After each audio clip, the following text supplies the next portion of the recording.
านยายค่ะมาแต่ไหนกะมาแต่บ้านยายค่ะไปทำไรมา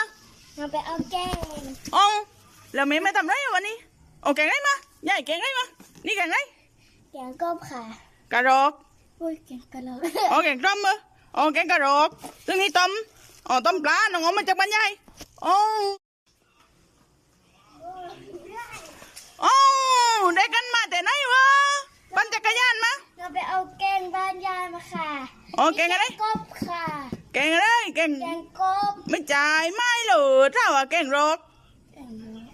เตือนไหม